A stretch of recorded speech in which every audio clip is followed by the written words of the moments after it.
Activity based costing, how is this different from absorption costing? ये last class में हमने discuss किया था. मार्जिनल कॉस्टिंग जहां सिर्फ वेरिएबल कॉस्ट को यूनिट कॉस्ट का हिस्सा मानती है, वहां एब्जॉर्प्शन कॉस्टिंग फिक्स्ड कॉस्ट को भी यूनिट कॉस्ट का हिस्सा शामिल करती है. एक्टिविटी बेस्ड कॉस्टिंग भी सेकंड करता है एब्जॉर्प्शन कॉस्टिंग को ही. फर्क सिर्फ यह है कि जहां फिक्स्ड फैक्ट्री ओवरहेड्स को वॉल्यूम बेसिस के ऊपर एब्जॉर्ब किया जाता है, अप्लाई किया जाता है under absorption costing, traditional absorption costing, वहां एक्टिविटी बेस्ड कॉस्टिंग में हम किसी सिंगल ड्राइवर के ऊपर खर्चे एब्जॉर्ब नहीं करेंगे और ना ही वॉल्यूम रिलेटेड ड्राइवर के ऊपर एब्जॉर्ब करेंगे, बल्कि we'll divide the cost, we'll reclassify the cost, we'll recategorise the cost into activities. अब हमारे खर्चे heat and light, rent and rates, depreciation जैसी क्लासिफिकेशंस में नहीं टूटेंगे, बल्कि setup cost, order processing, order handling, material handling, quality control जैसी classifications में बाइफर्केट किए जाएंगे. और हर एक एक्टिविटी का अलग से एक ड्राइवर होगा. So in long run all cost will be regarded as variable. जो प्रोडक्ट जितनी एक्टिविटीज कंज्यूम करेगा अकॉर्डिंगली उसको खर्चा डिवाइड किया जाएगा. मुनासिब question. The gadget company produces 3 products. कौन कौन से? A, B and C. All made from the same material. Until now, it has used traditional absorption costing to allocate overheads to its products. The company is now considering an activity-based costing system in the hope that it will improve profitability. Information for the 3 products for the last year is as follows. अब तक क्या समझ में आया? कितने products बनाते हैं हम? 3. कौन कौन से? ABC. तीनों में मटेरियल तो एक ही जैसा लगता है. मटेरियल कॉस्ट यूनिट कॉस्ट का हिस्सा है, ऐसा कौन कहता है? सभी कहते हैं. लेबर कॉस्ट यूनिट कॉस्ट का हिस्सा है, सभी कहते हैं. वेरिएबल ओवरहेड्स यूनिट कॉस्ट का हिस्सा है, ऐसा सभी कहते हैं. फिक्स्ड कॉस्ट यूनिट कॉस्ट का हिस्सा है, ऐसा एब्जॉर्प्शन कॉस्टिंग भी मानता है, ऐसा एक्टिविटी बेस्ड कॉस्टिंग भी मानता है. लेकिन एब्जॉर्प्शन कॉस्टिंग यूज करते हुए अब तक हम ये खर्चा एब्जॉर्ब करते आए हैं यूनिट कॉस्ट में. लेकिन अब हम सोच रहे हैं कि इनकी कॉस्टिंग ABC के हिसाब से की जाए. पूरे साल में A के कितने यूनिट्स हैं? 15,000, B के 12, C के 18. सेलिंग प्राइस हमने शायद कॉस्ट प्लस प्राइसिंग के हिसाब से डिटरमिन किया कि एक यूनिट हमें कितने का पड़ रहा है यूजिंग ट्रेडिशनल एब्जॉर्प्शन कॉस्टिंग. उस पर एक मार्कअप लगाया और तय कर लिया कि एक यूनिट की सेलिंग प्राइस इतनी होनी चाहिए, जो कि 7.5, 12 और 13 डॉलर्स है. रॉ मटेरियल के किलोग्राम्स 2 kg A पे, 3 kg B पे, 4 kg C पे लगेंगे. लेबर आवर्स 0.1, 0.15 एंड 0.2, यानी अगर इसको मिनट्स में तोड़ेंगे तो गालिबन 6 मिनट्स, 9 मिनट्स और 12 मिनट्स बनेंगे. नेक्स्ट, मशीन आवर्स आधा घंटा 0.7, 0.9 है. मशीन आवर्स 0.5, 0.7, 0.9 पर यूनिट है. Number of production runs per annum. Production runs का मकसद क्या होगा? Batches, right. एक रन मुकम्मल हुआ, क्लीन करेंगे, दूसरा रन, तीसरा रन, ऐसे हम A पे 16 रन्स, B पे 12 रन्स और C पे 8 रन्स चलाएंगे. पूरे साल में प्रोडक्शन रन्स कितने हैं? टोटल प्रोडक्शन रन्स कितने हैं? 36. Yes. 8 + 12 + 16. Number of purchase orders per annum 24 A के ऊपर, 28 B के ऊपर और 42 C के ऊपर है. Number of deliveries to retailers per annum 48, 30 and 62. The price for raw material remain constant throughout the year at $1.20 per kilogram. Similarly, the direct labor cost for the whole workforce was 14.80 per hour. The annual overhead costs were as follows. Machine setup cost 26,550, machine running cost 66,400, procurement cost 48, delivery cost 54,320. Now how is activity based costing different from absorption costing? याद करें मैंने एक मिसाल दी थी कि जितनी भी सब्जियां या चिकन मटन हम लाए थे उन सारे खर्चों को मिला के एक कर दिया था। अभी भी ऐसा करो, इन चारों खर्चों को जो सेटअप कॉस्ट है, रनिंग कॉस्ट है, प्रोक्योरमेंट कॉस्ट है, डिलीवरी कॉस्ट है, प्लस करके एक कर दो। बताओ कि हमारा टोटल फैक्ट्री ओवरहेड कितना है।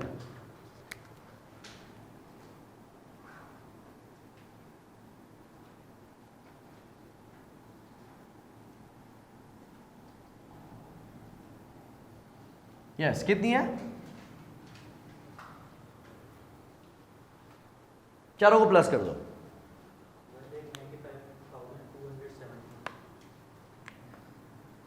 1,95,270। एग्रीड? इन सब कॉस्ट्स को एक कॉस्ट मानता है कौन? Absorption costing. Activity based costing कहेगा कि सारे खर्चों को एक कॉमन बेसिस पे एब्जॉर्ब नहीं करना चाहिए, बल्कि इसको डिवाइड करो इनटू एक्टिविटीज, जो कि इसने हमें दिया है।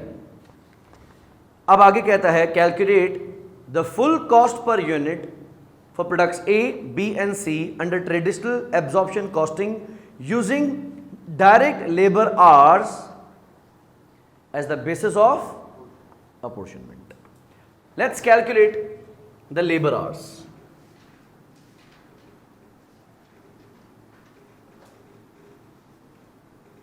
कौन कौन से प्रोडक्ट्स हैं? ए, बी, सी। ए के कितने यूनिट्स हैं? 15,000, राइट। और हर एक यूनिट पे लेबर का कितना टाइम लग रहा है? 0.1 आवर्स। तो इसके ऊपर एक साल में कितने घंटे चाहिए?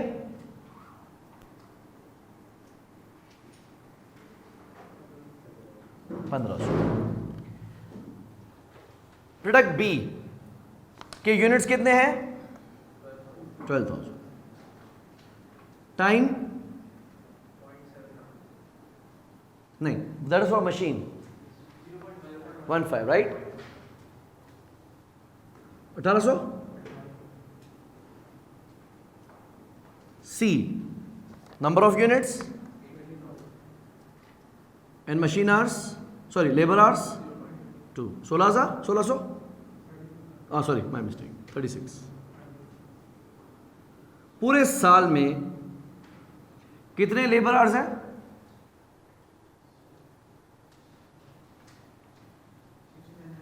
6,900।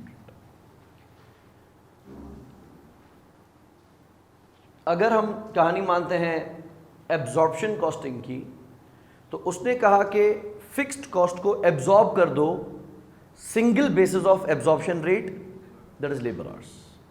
And labour hours is volume based, number of machine hours is volume based, number of units is volume based. क्योंकि हम ट्रेडिशनल अप्रोच पे चल रहे हैं तो हम वॉल्यूम बेस्ड पे ही एब्जॉर्ब करेंगे। Let's calculate fixed OAR।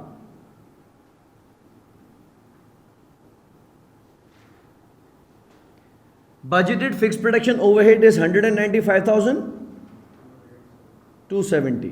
सारी सब्जियों के खर्चे मिला के एक कर दिए, divided by single basis of apportion labour hours 6,900 पर लेबर आवर। हमारी फैक्ट्री कॉस्ट कितनी है? 28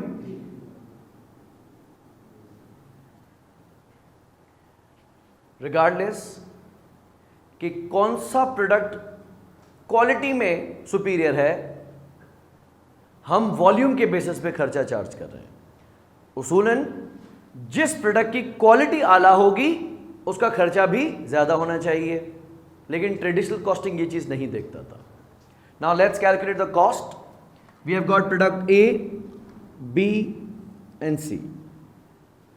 standard cost, full cost per unit निकालनी है. पहला खर्चा कौन सा है? Direct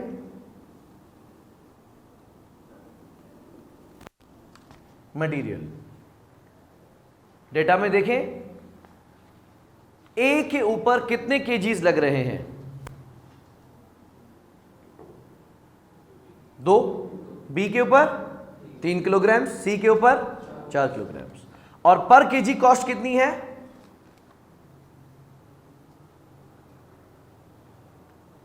flip the page, top of the next page लिखा हुआ है ना. The price remain constant eight 1.20 पर किलोग्राम, राइट? ओके. अगर प्रोडक्ट ए 2 किलोग्राम यूज करता है और 1 केजी ₹1.20 का है, तो खर्चा कितना हुआ? 2.4 2.40. B is using 3 kilograms, 1 kg, ₹1.20 का, right? C, all good? Okay. Labor cost also variable, will form the part of unit cost.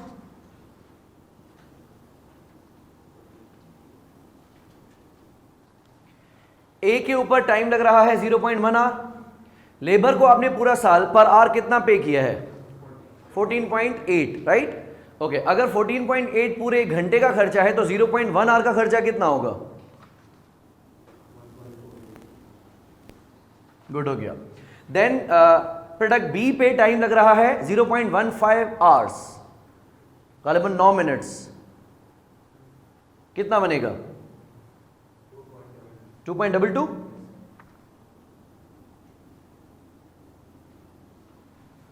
And product C is taking 0.2 hours, 1 घंटा 14.80 का 2.96. भाई ये खर्चे तो यूनिट कॉस्ट का हिस्सा है, ऐसा मार्जिनल भी मानता है, एब्जॉर्प्शन भी मानता है, एबीसी भी मानता है.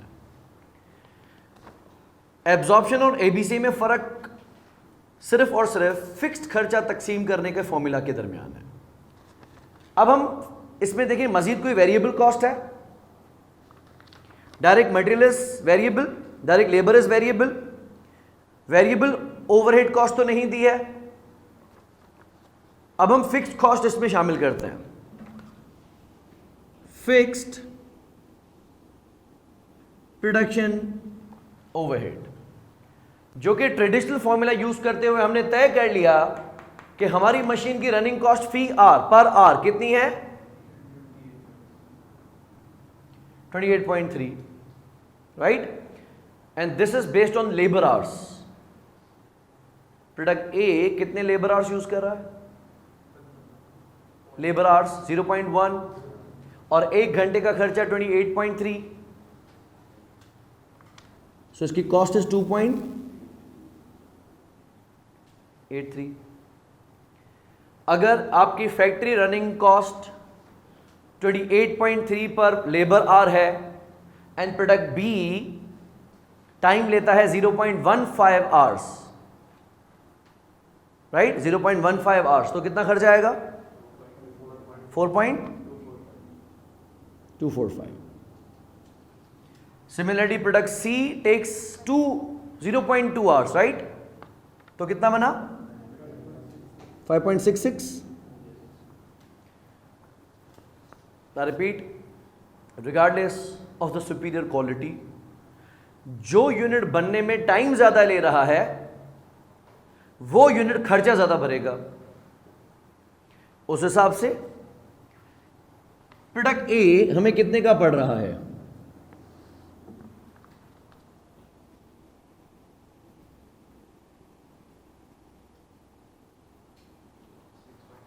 $6.7 का, 7.1 का. नाइस. ओके. बी कितने का पड़ रहा है?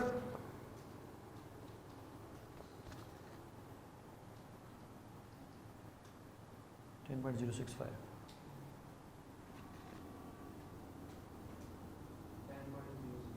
10 पॉइंट, ठीक है।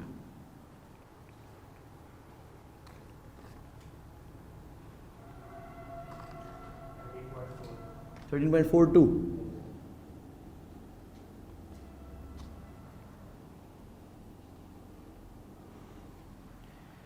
और अगर हम इनकी सेलिंग प्राइसेस देखें तो ए कितने का बिक रहा है?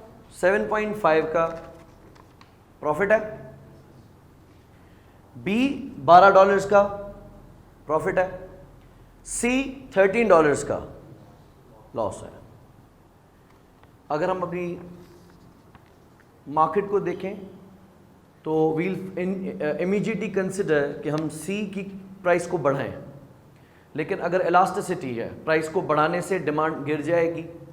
May be we vote in favour कि डिसकंटिन्यू कर दो, सी को बनाना बंद कर देते हैं। लेकिन ये भी देखना पड़ेगा कि ये जो फिक्स्ड खर्चा है, अभी सी कुछ भर रहा है, अगर सी चला जाएगा तो ये खर्चा बचेगा नहीं क्योंकि फिक्स्ड है, उल्टा ए और बी के कंधों पे पड़ जाएगा।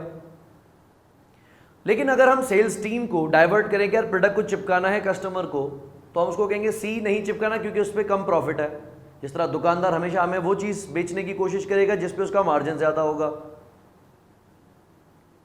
तो हमें इस केस में सी लॉस मेकिंग प्रोडक्ट लग रहा है। अब हम इसकी कॉस्टिंग करते हैं चेंज। लेट्स सी कि as per activity based costing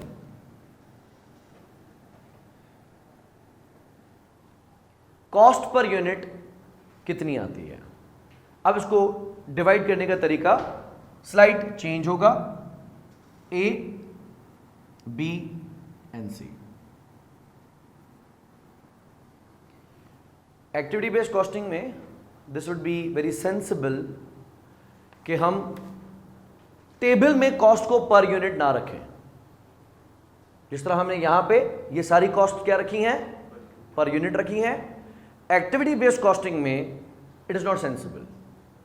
it is better कि आप कॉस्ट को फुल रखें, आखिर में डिवाइड कर दें एक बार, नहीं तो बार बार डिवाइड करने से आपका टाइम वेस्ट होगा,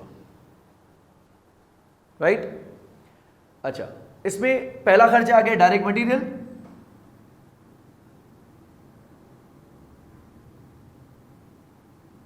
और दूसरा आ गया direct labour.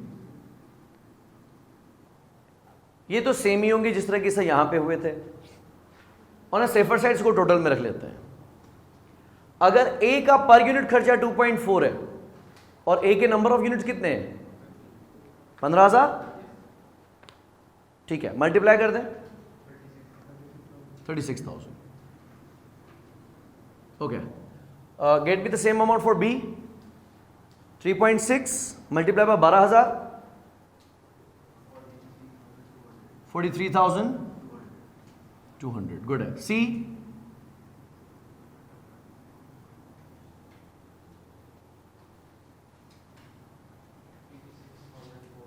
$86,400। Okay, labour. Labour को आप यहां से निकालना चाहें तो भी पॉसिबल है, बिकॉज ए, बी और सी के आर्स मौजूद हैं, इनके रेट से मल्टीप्लाई करेंगे तो भी चलेगा। या लेट्स कीप इट सिंपल, 1.48 पर यूनिट है और नंबर ऑफ यूनिट्स 15,000 है ए के। ए की लेबर कॉस्ट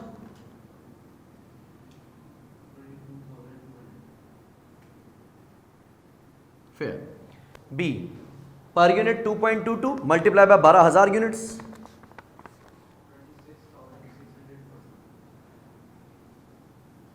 26,640।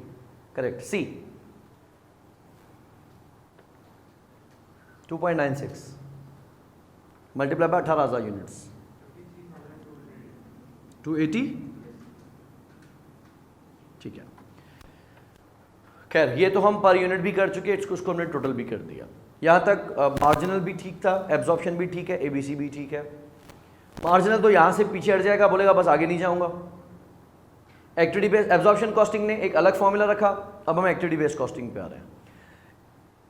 इस कॉस्ट को हमने रिकैटेगराइज करना है कि ये 1,95,270 का खर्चा आया कैसे है। इसमें आलू कितने, प्याज कितने, टमाटर कितना है, चिकन कितना है, मटन कितना है, अलग अलग करके बताओ। तो अलग अलग करके बताया, पता चला कि पहला खर्चा है मशीन सेटअप कॉस्ट।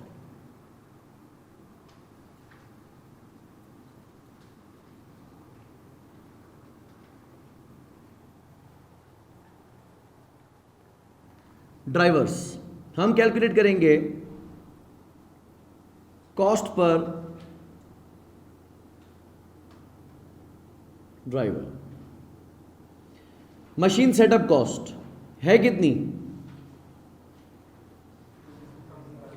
26,550। देखो इसमें इंक्लूडेड है, लेकिन इसमें तमाम टोटल बिल को पर किलोग्राम पे डिवाइड कर दिया था, टोटल कॉस्ट को लेबर आवर से डिवाइड कर दिया था। अब हम हर किसी का बेसिस अलग अलग बनाएंगे। खर्चा है 26,550,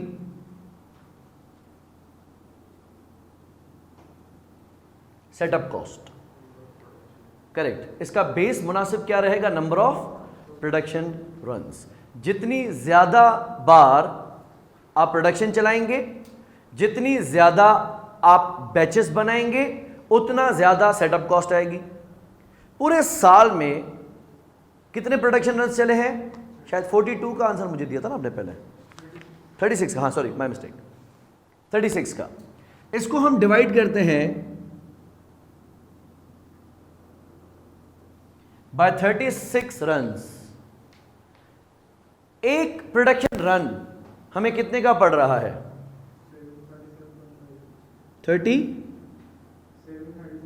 737.5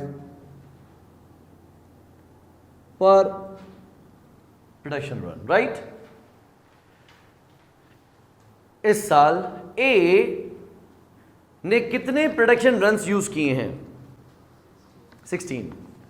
अगर एक प्रोडक्शन रन 737.5 का है, मल्टीप्लाई बाय 16, तो प्रोडक्ट ए को हम कितना खर्चा चार्ज करेंगे? 11,800।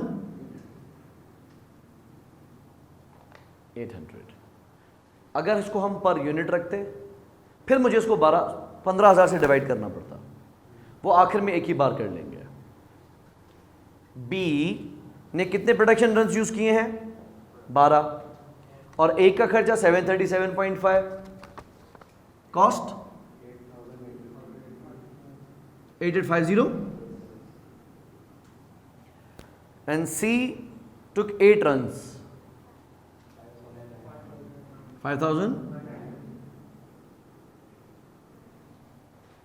मैनेजेबल। अच्छा, दूसरा, इस बिल को जब हमने तोड़ा तो पता चला कि एक खर्चा मशीन रनिंग कॉस्ट का है।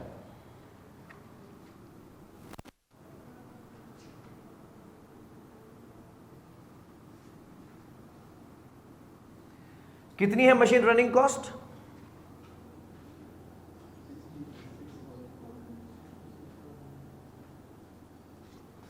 66,400।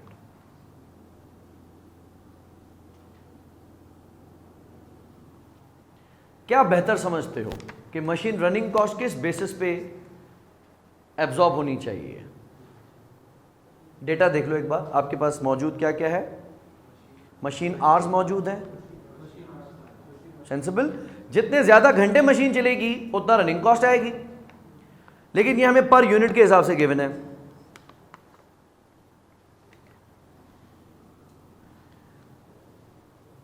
एक यूनिट पे 0.5 मशीन आवर्स हैं और प्रोडक्ट ए के 15,000 यूनिट्स हैं, 7,500 घंटे, 7,500 घंटे, प्लस बी 12,000 घंटे and 0.7, 8,400, 8,400, 12,000 multiply by 0.7, 8,400, plus C 18,000 and 0.9, 16,200। इन तीनों को करते हैं प्लस 32,100। अगर 32,100 घंटे मशीन चलाने का खर्चा 66,400 है तो पर आवर रनिंग कॉस्ट कितनी है? 2.06.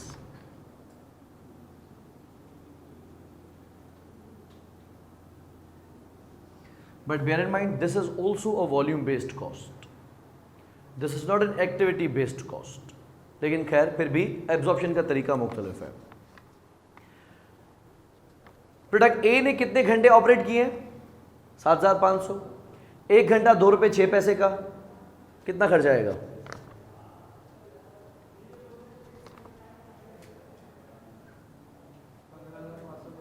15,500, 15,225। ओके,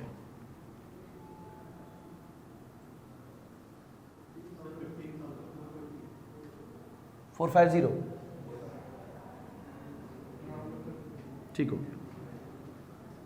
450। ओके, फॉर बी हम ऑपरेट करें 8,400 घंटे, 1 घंटा 2 रुपये 6 पैसे का,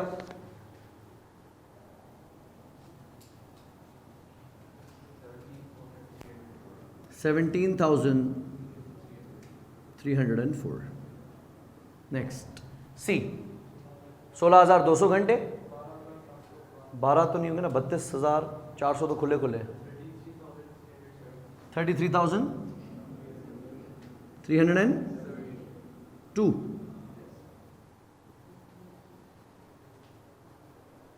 सही है, ये खर्चा हमने एब्जॉर्ब कर दिया।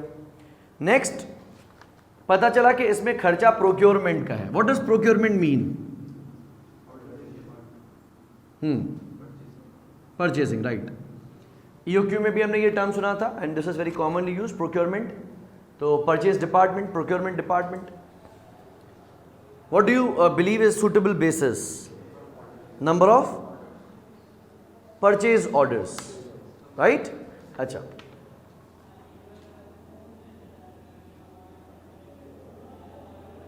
कॉस्ट कितनी है? 48,000। और आपने मुनासिब समझा इसको तकसीम करना on the basis of number of purchase orders. पूरे साल में कितने परचेज ऑर्डर्स गए हैं? 94।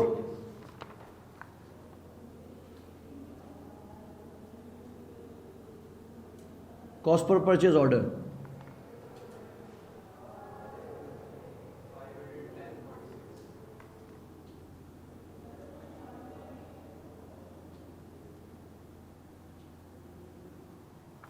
एग्रीड?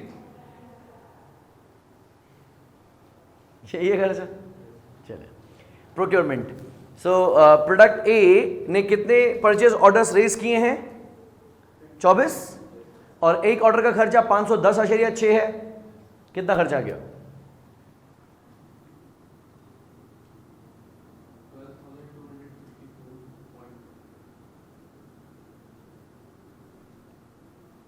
डेसिमल प्लेसेस को उड़ा देते हैं, राउंड अप मार देते हैं। अगला, बी ने रन किए हैं, सॉरी रेस किए हैं 28 ऑर्डर्स, एक ऑर्डर 510.6 का, 14,007। ओके, सी 42,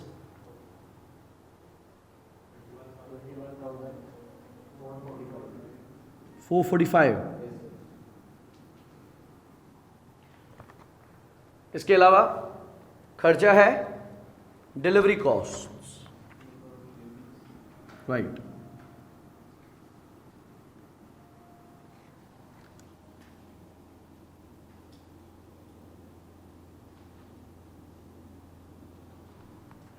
कॉस्ट कितनी है? 54,320। मुनासिब आप समझ रहे हैं, इसको डिवाइड करना on the basis of number of deliveries to retailers. कितनी है total? 140।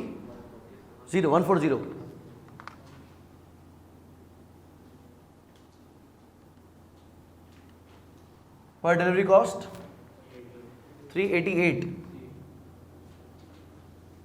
Point something. No.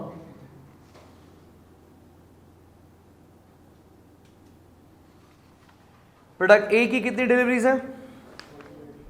48 multiply by 388, yes 18,000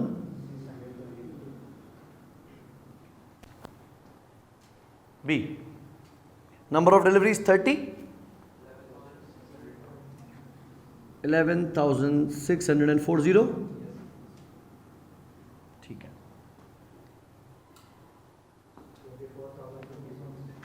24,056,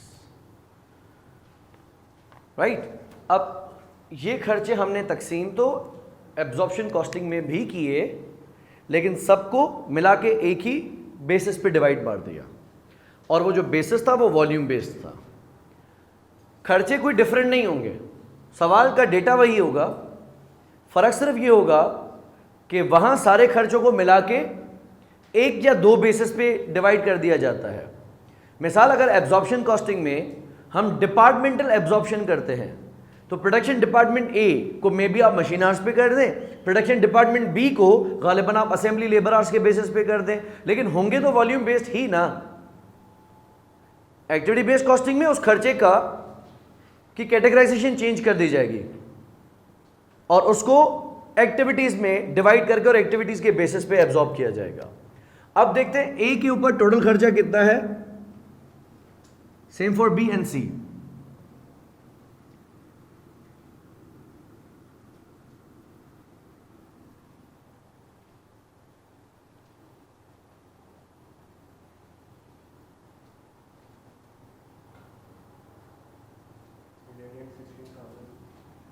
$116,328,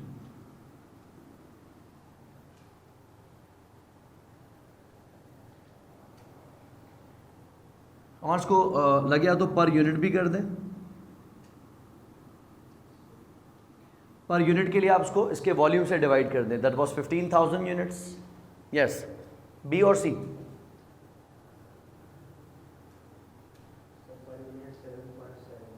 7.7, 7.75। चलिए बी का खर्चा कितना है?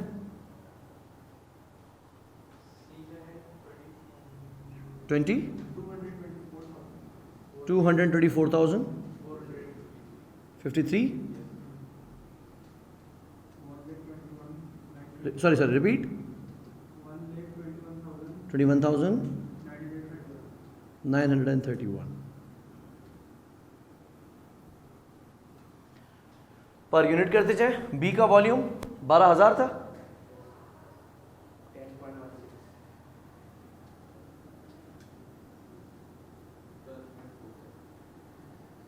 47,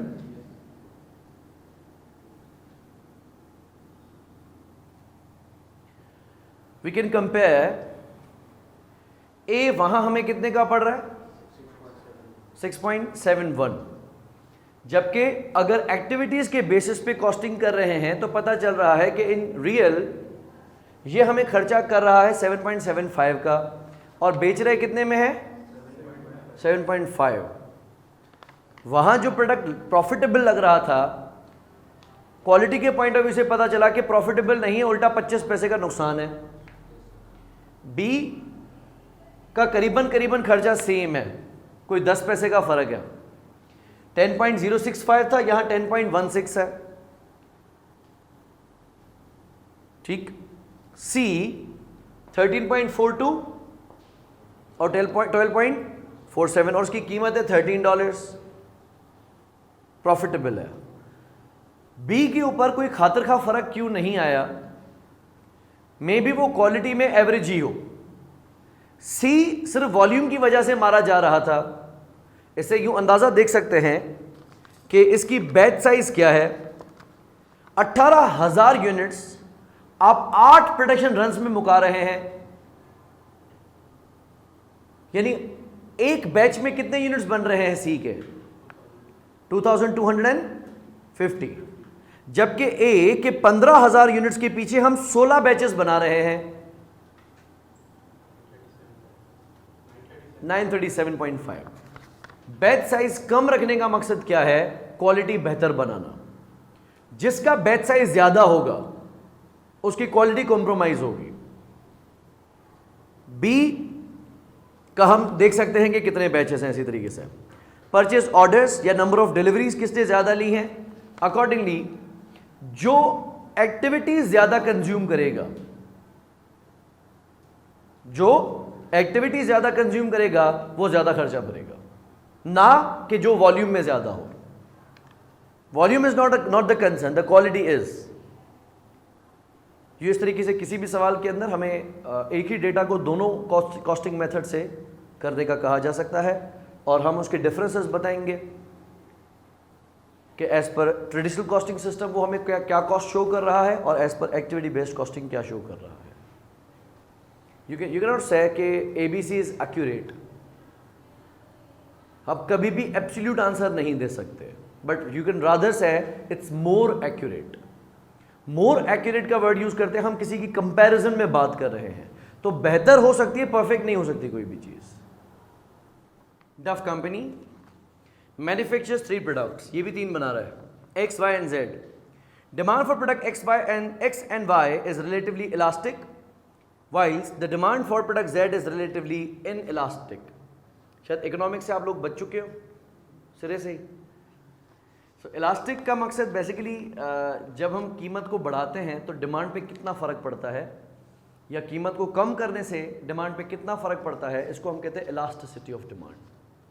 कुछ प्रोडक्ट्स ऐसे होते हैं जो प्राइस सेंसिटिव होते हैं, कीमत के साथ थोड़ी भी मजाक करेंगे डिमांड बहुत ज़्यादा नाराज़ हो जाएगी, और कुछ होते हैं जिनकी डिमांड इन इलास्टिक होती है, कीमत बढ़ाए भी दें तो भी डिमांड पे ऐसा फ़र्क नहीं पड़ेगा, जिसमें प्राइमरीली आती हैं नेसेसिटीज़ कि ज़रूरत की जो चीज़ें हैं उनकी अगर कीमतें महंगी हो भी जाती हैं तो भी सेल उतनी ही होती हैं, और इसमें और मल्टीपल चीज़ें आती हैं जिसमें कुछ इंटॉक्सिकेटिंग चीज़ें या हैबिट्स हो जाती हैं, आदत हो जाती है।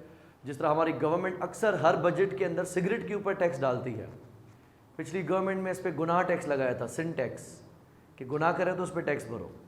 अब सिन टैक्स अगर सिगरेट के ऊपर लगाया गया, सिगरेट हर बजट में आई हैव ऑब्जर्व के महंगी होती है, लेकिन बावजूद उसके जो कंज्यूमर है वो उसकी प्राइस को वैल्यू नहीं करता। Same goes with multiple certain things कि जहाँ लत लगी हुई होती है वहाँ पैसे माने नहीं रखता है। खैर ए और बी एक्स एंड वाई की डिमांड इलास्टिक है और जेड की डिमांड इनइलास्टिक है। Each product uses the same materials and same type of labour but in different quantities. For many years the company has been using full absorption costing and absorbing overheads on the basis of direct labor hours.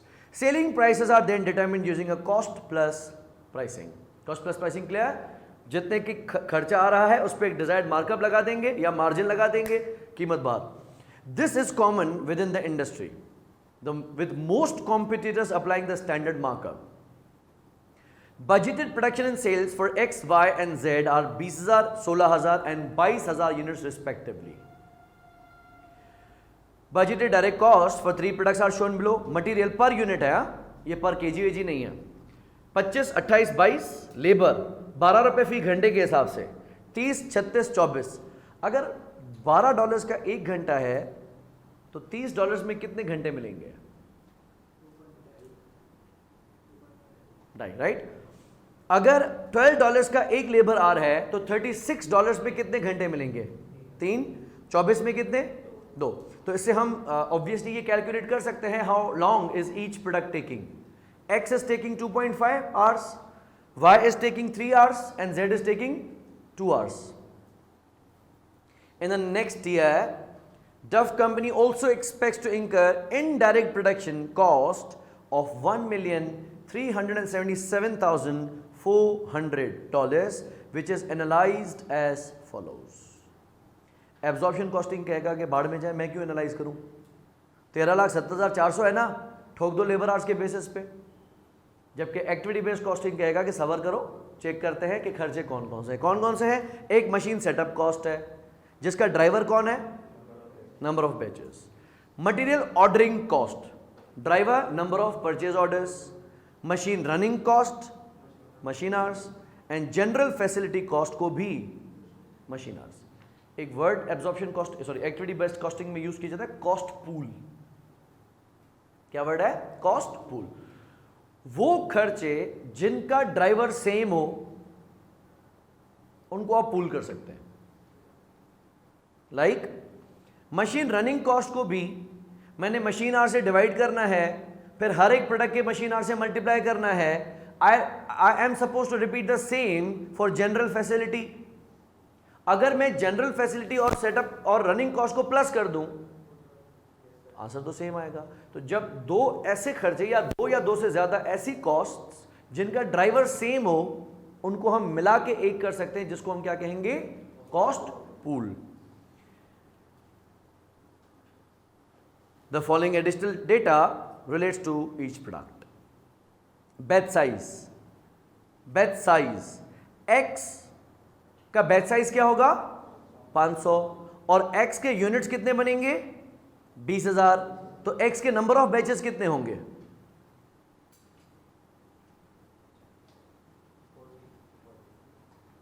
Right. ये 500 number of batches नहीं है, ये batch size है। तो अगर हर एक batch 500 units बनाती है तो 20,000 यूनिट्स डिवाइडेड बाय 500, हमें 40 बैचेस बनाने पड़ेंगे एक्स मुकम्मल करने के लिए। वाई के कितने बैचेस होंगे, 20, ये 16,000 यूनिट्स हैं और 800 का बैच साइज है। वाई 22,000 यूनिट्स है, 400 का बैच साइज है, 55। Okay, so it's 40, 20, 55, right. Number of orders per batch, अब देखो उसने कनेक्ट कैसे किया है। एक बैच के पीछे एक्स के 4 ऑर्डर्स होंगे, वाई के 5 ऑर्डर्स होंगे, जेड के 4 ऑर्डर्स होंगे। एक्स के नंबर ऑफ बैचेस कितने हैं, 40 मल्टीप्लाई बाय 4, 160 ऑर्डर्स। वाई के कितने ऑर्डर्स थे, सॉरी बैचेस थे, 20 मल्टीप्लाई बाय 5, 20 थे ना, कितने थे, 20 थे, तो 100 हो गए ना।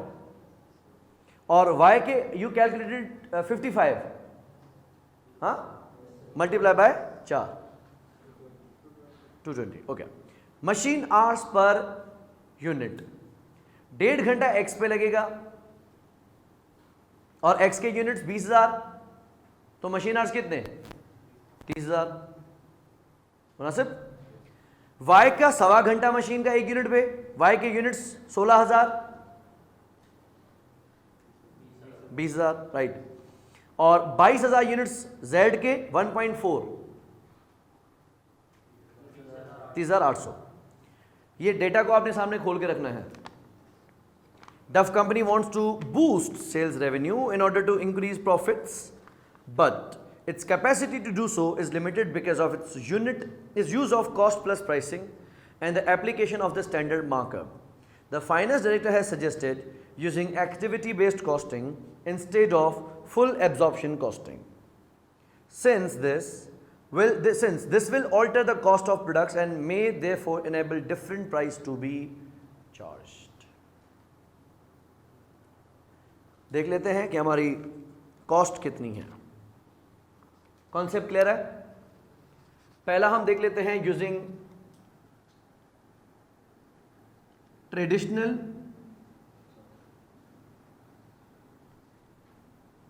Absorption costing. इसको ट्रेडिशनल इस वजह से कहा जा रहा है क्योंकि एक्टिविटी कॉस्ट भी तो एब्जॉर्प्शन कॉस्टिंग है।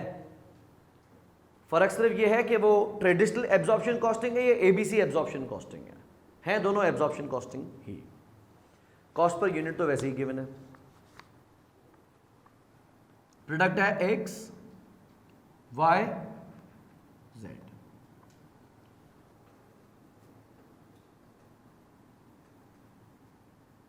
डायरेक्ट कॉस्ट कितनी है, मटेरियल लेबर अलग अलग दिया है ना। Okay, so direct material and direct labour. Material 25, 28, 22।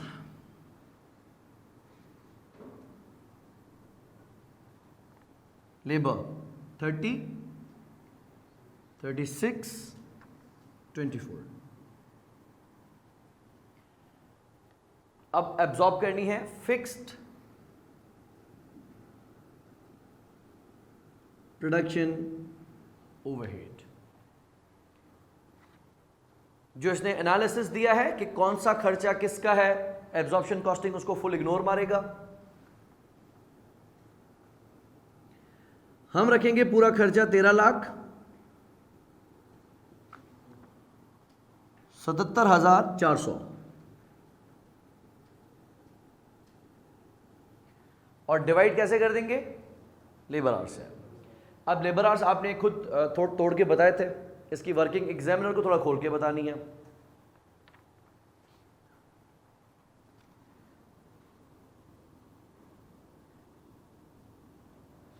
ए की लेबर कॉस्ट पर यूनिट कितनी है 30, पर आर कितनी है 12। So this is gonna take 2.5 hour. 36 का खर्चा है बी का, per hour 12, 3 and this was 24, 2। 24 divided by 12, 2 घंटे। वॉल्यूम से मल्टीप्लाई कर लेते हैं ताकि टोटल भी आ जाए। ए का वॉल्यूम 20, ये 50। पी का वॉल्यूम 16,000, कितना 48। और जी का वॉल्यूम 22,000।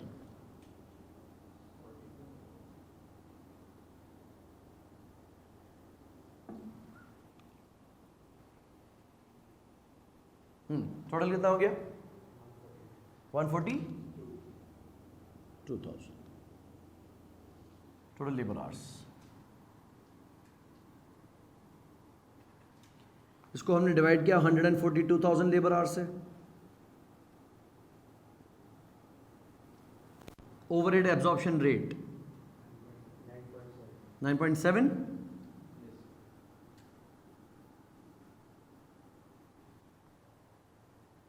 Per hour. क्लियर?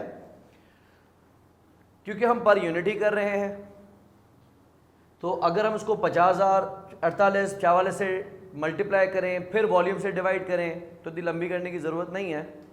जब हमारे पास per unit labour hours given है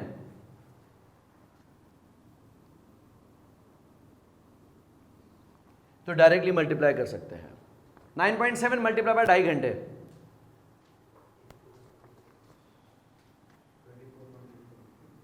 24.25।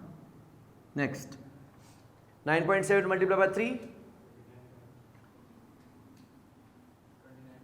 29.1। नेक्स्ट 19.4।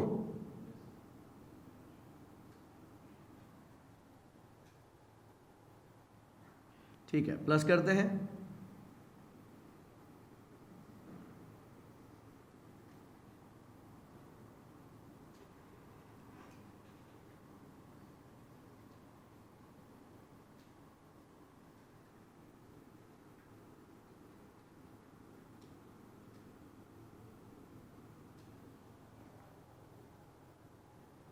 हम्म 79.25। नेक्स्ट 83.1।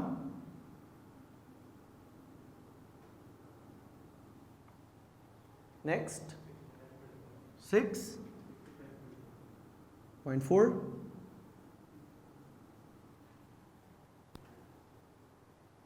गलत है दिस वन।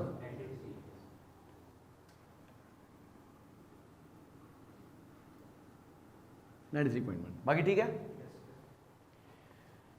अब हम आते हैं इस ही प्रोडक्ट की कॉस्टिंग को, इन्हीं तीनों प्रोडक्ट्स की कॉस्टिंग को एक एबीसी के हिसाब से करके देख लेते हैं।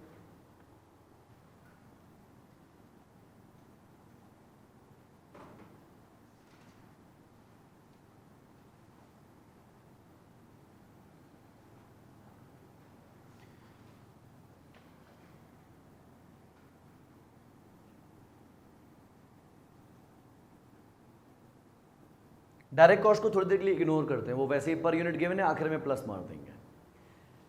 फैक्ट्री ओवरहेड्स की बात करते हैं।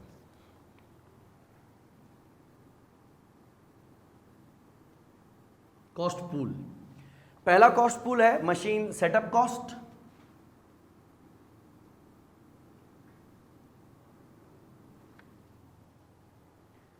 बेसिस क्या रखोगे?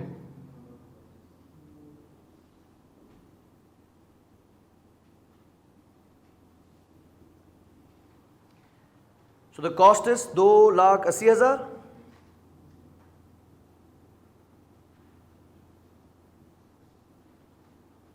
divided by X के नंबर ऑफ बैचेस कितने हैं? 40 plus 20 plus 55. So number of batches are 115. पर बैच कॉस्ट कितनी है?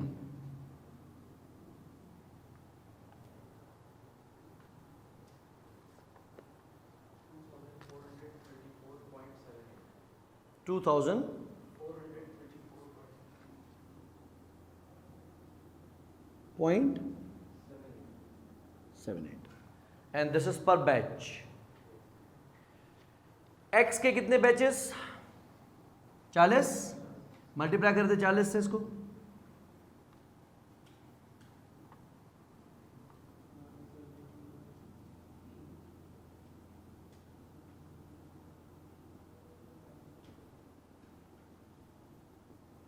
जी बोले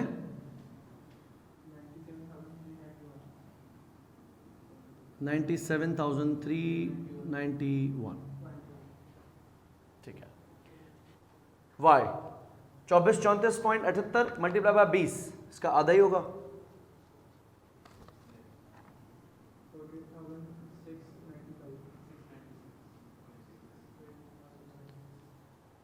चलेगा। And Z 55 batches, 133,000, okay. Done with dividing setup cost. Next is machine running cost, नहीं sorry order processing.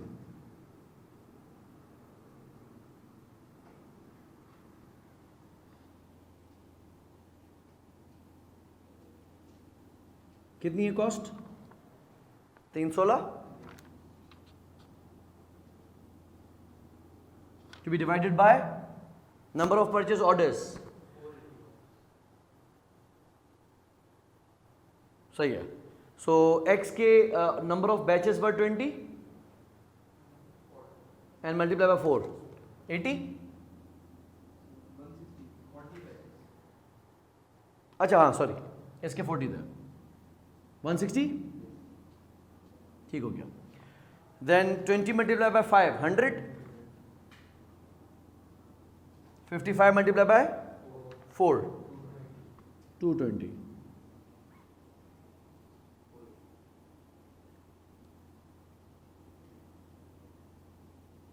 Number of batches multiply by orders per batch. हाँ जी, कितना है ordering cost per order? 658.33 multiply by 160,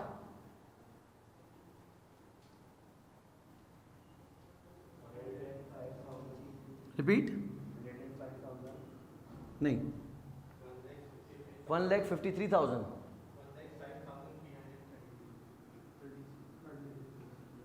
033 333, okay. Y 658.33 multiply bye 100,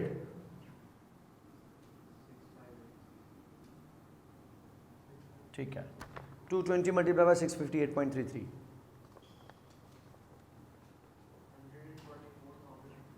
144,000.634 कर लेते चले round up, okay. Next cost, अब एक रनिंग कॉस्ट है और एक जनरल फैसिलिटी है, क्योंकि दोनों का ड्राइवर सेम है तो हम पूल कर लेते हैं इनको।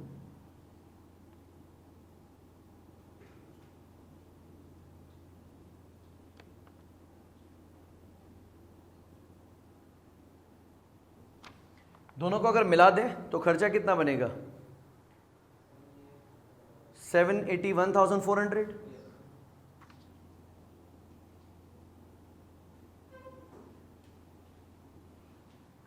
to be divided by number of machine hours। Data को यहीं खोल देते हैं, यहां जिस तरह हमने लेबर आवर्स रखे हैं,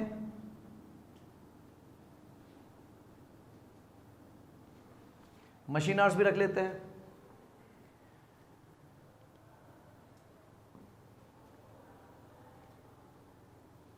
एक यूनिट पे टाइम कितना लग रहा है ये नीचे गिवन है, एक्स के पीछे लग रहे हैं 1.5 घंटे, एक्स का volume 20, 30,000,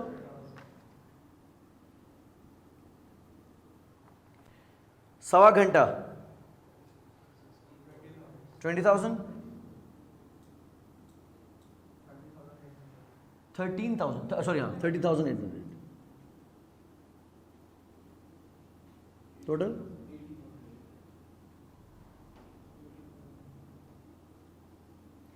80,800 machine hours।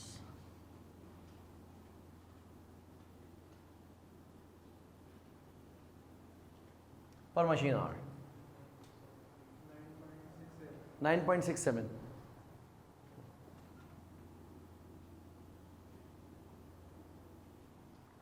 fair।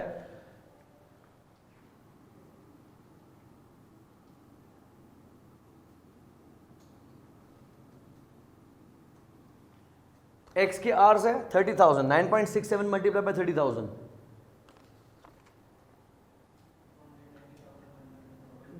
1,290,123.7,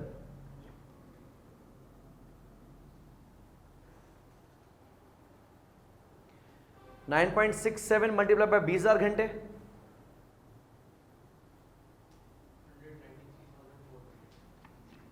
193,000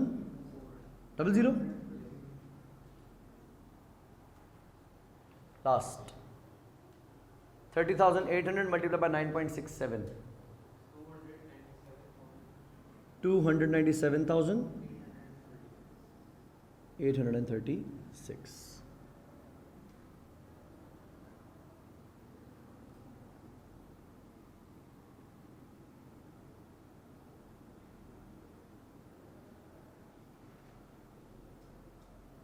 plus करें, fix factory overhead for X by N ji,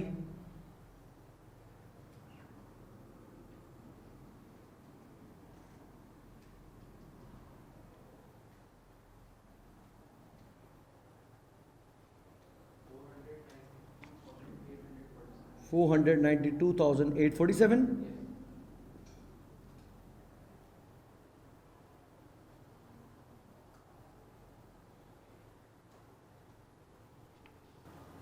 confusions कोई नहीं है?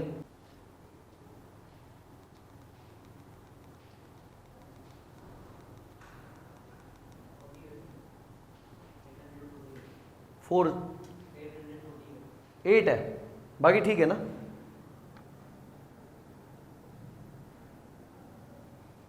हाँ जी, वाई एन जी,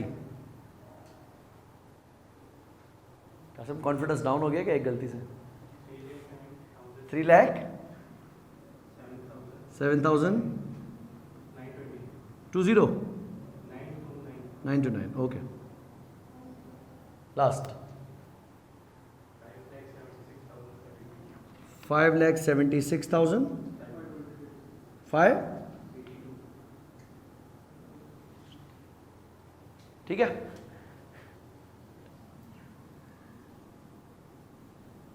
फिर इसको हम रखते हैं पर यूनिट, डिवाइड करते चले रिस्पेक्टिव वॉल्यूम से, 20, 16 एंड 22।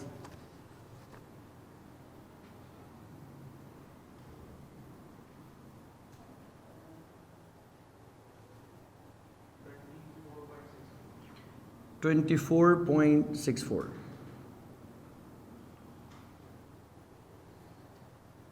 हम्म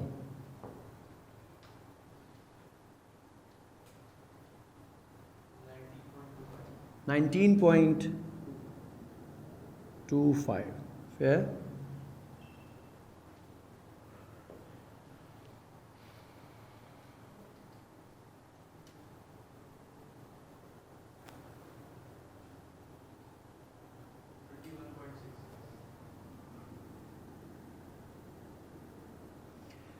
ये आ गई फैक्ट्री ओवरहेड्स।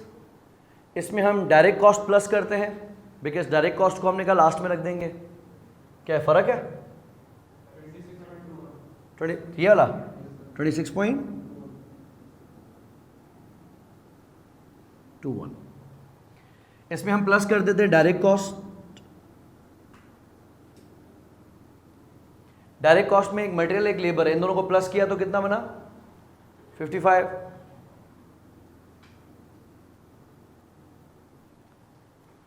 y का इट्स 64 एंड 46।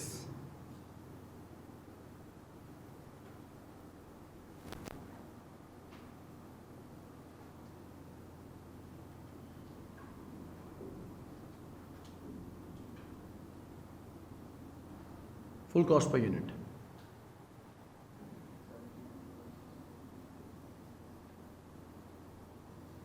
ठीक है।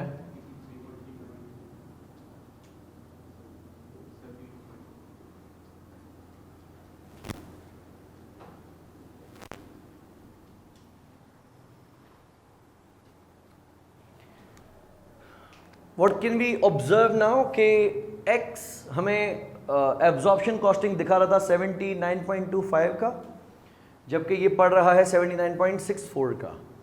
तो इस पे हम जब स्टैंडर्ड मार्कअप लगा रहे होंगे और सेलिंग प्राइस सेट कर रहे होंगे तो ऑफ कोर्स हम उतना प्रॉफिट नहीं कमा रहे जितना कि दिख रहा है। वाई वो दिखा रहा है 93.1 का और हमें पड़ रहा है 83.25 का, करीबन करीबन $10 का फर्क है या $9.85 का कहीं फर्क है।